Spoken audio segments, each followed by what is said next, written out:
Hola, AP Psych. Welcome back.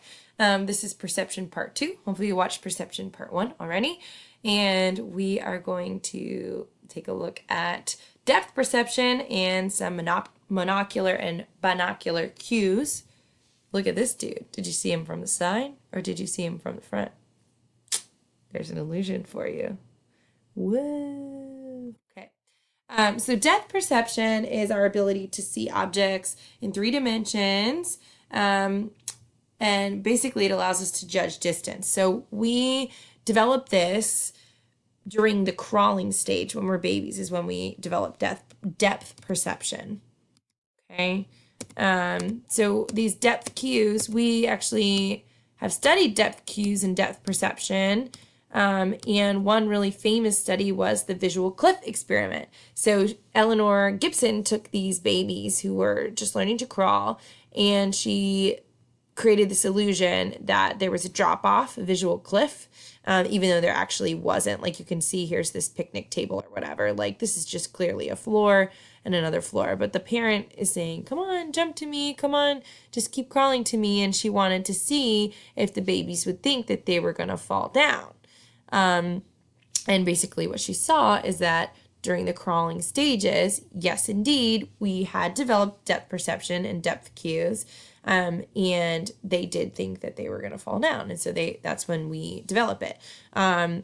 So basically we see depth, based on 2 different types of cues, monocular cues and binocular or binocular cues. Mono, if you study prefixes or if you take Latin, means one, using one eye, okay? And binocular, bi, means 2, okay, using both eyes. So let's start with binocular. This is gross. Oh, so gross. Oh, so gross. Okay, depth using 2 eyes. Oh, I can't even look. It's so gross. Okay, one binocular cue that you need to know is convergence. Convergence. Okay, so looking, converging. All right, so it's a cue for seeing depth based on how we turn our eyes inward to see nearby objects. So if you look, like if you take your finger and you bring it towards your nose, you'll see that your eyes start to converge. They turn inward to view that. Excuse me. Okay, retinal disparity is another binocular cue, and it helps us judge depth based on the amount of difference between our 2 retinal images, between our left and our right eyes. Okay, so the larger the distance, the closer the object, and the smaller the distance, the further the objects. So if you hold your thumb in front of your nose, okay, and I want you to do this now, and you'll be able to tell what part you guys are all at because you'll see people randomly doing this around the classroom, which I think would look hilarious. But you're going to do this now, okay? So hold your thumb out in front of you, all right, in front of your nose with your arm extended.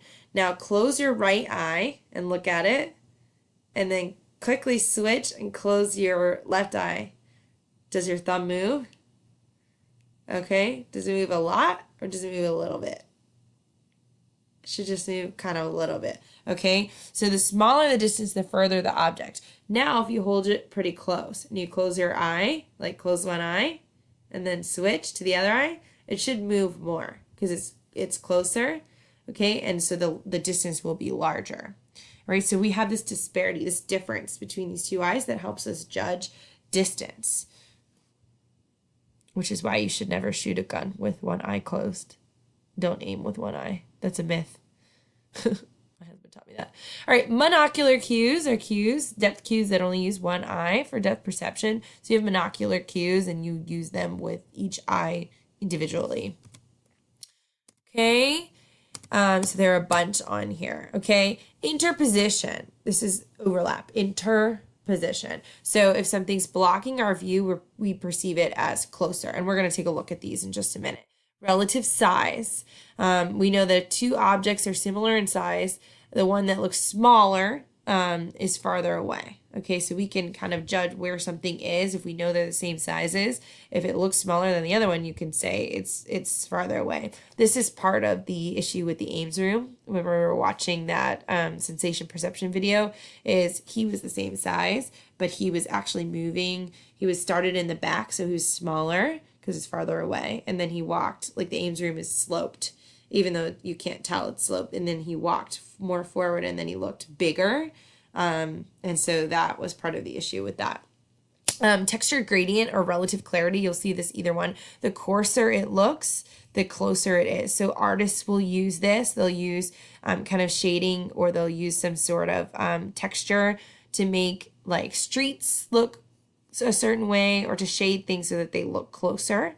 Relative height, things higher in our field of vision look farther away. So when you look at a painting, like things that are higher up look further than the things that are lower down. They look closer. Here's some more. There's so many, and you need to know these, and like if you see something, you should be able to say what it is. Okay, motion parallax. Things that are closer appear to move more quickly. Linear perspective. Parallel lines seem to converge or come together in the distance. So if you look at like train tracks, if you're looking at train tracks a long way, they seem to converge in the distance. And then light and shadow. Again, dimmer objects appear farther away because they're reflecting less light. So here is interposition. Okay, which balloon is closer? All right, because this one is in front and this one is behind, it looks like the maroon, blue, and white balloon is closer. So go ahead and write in your journal. Again, this is just to make sure you're watching and paying attention. Which balloon is closer? You don't have to write the question. You can just write the maroon, blue, and white balloon is closer. Okay. You can pause me if you're writing. Relative size. People use this all the time. So you can see, obviously these humans are not, like there's no such thing as many humans like this, but it looks like they're going into this guy's mouth because this guy is closer and those guys are farther away. So the ones farther away look smaller.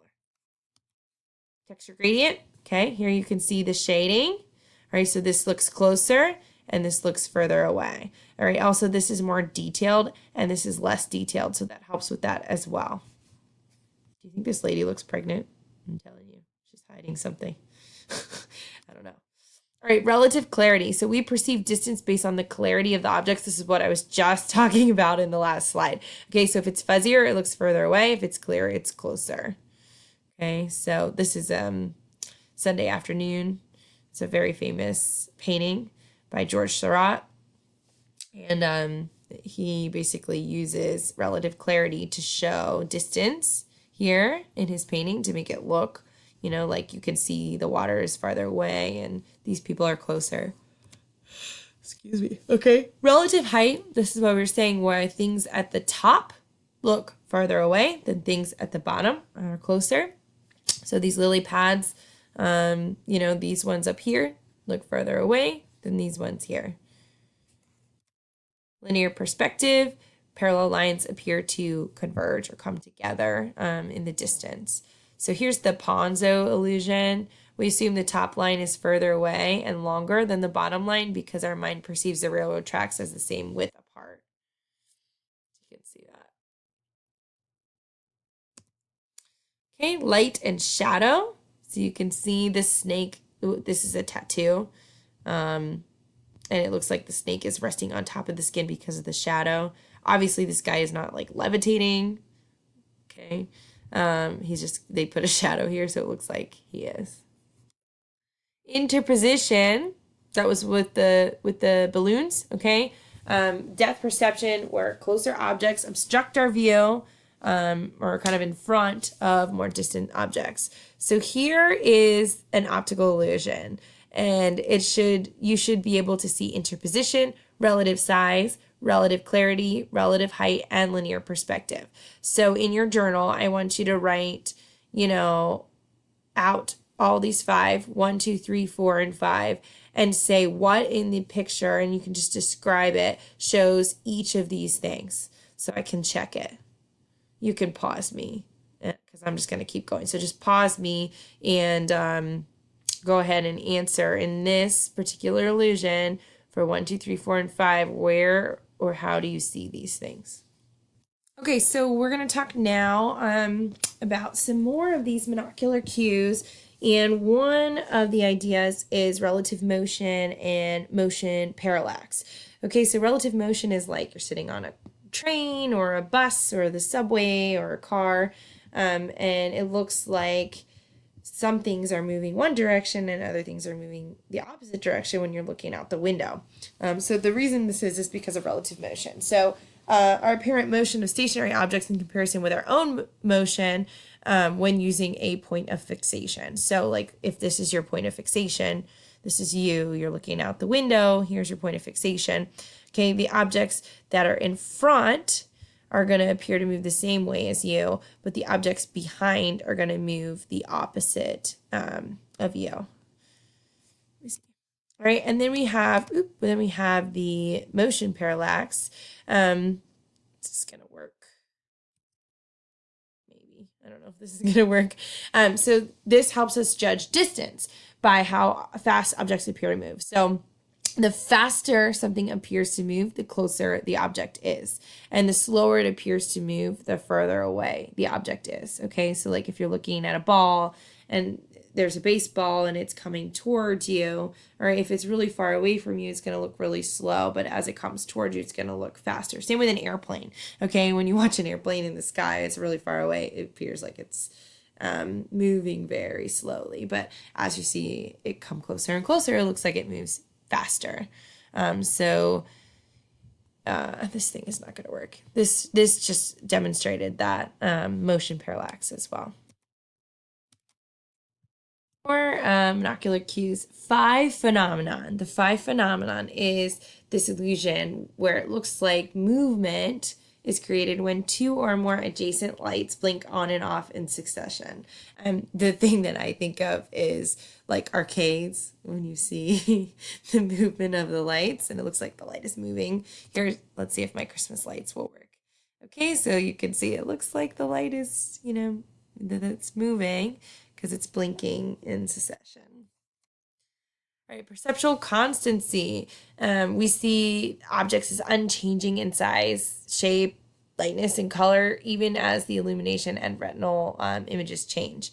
Okay, so you can see here that this guy back here looks, like he's farther away, but these two things are actually the same size, like these two monsters.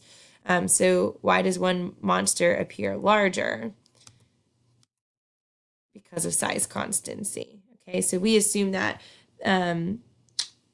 through relative height and linear perspective that the monster in the bottom or front is nearer. Since they are the same size, our perceptual constancy calculates the size and distance to create a perception of the rear monster as much larger.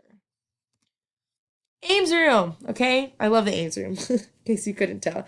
So this is when you saw in the video with Zimbardo, and he was walking. Okay, so this is what it looks like. It looks like this kid is like huge and this kid is really small. They put this paneling in the floor, or these checkerboard floors, so that you think it's all kind of one. So it says the diagram on the right shows the room as it actually is constructed. However, the viewer assumes the room is rectangular and the image cast on the retina is consistent with this hypothesis. Because of this reasonable perceptual hypothesis, the normal perceptual adjustments made to preserve size constancy lead to the illusions described in the text. For example, naive viewers conclude that one boy is much larger than the other when in fact he's merely closer. So you can see, here this is up and this is down. So as the person walks, over, they're changing where they are in the Ames room, and they're changing the angle. And so that's what's changing the perspective, which is really cool. Okay, I'm going to stop this video here with Mueller a liar, and we'll start the third video here. The reason is because I have to pay money for a video that's longer than 15 minutes for Screencast-O-Matic, and I don't want to pay. So we are stopping here, and we'll pick up with part 3.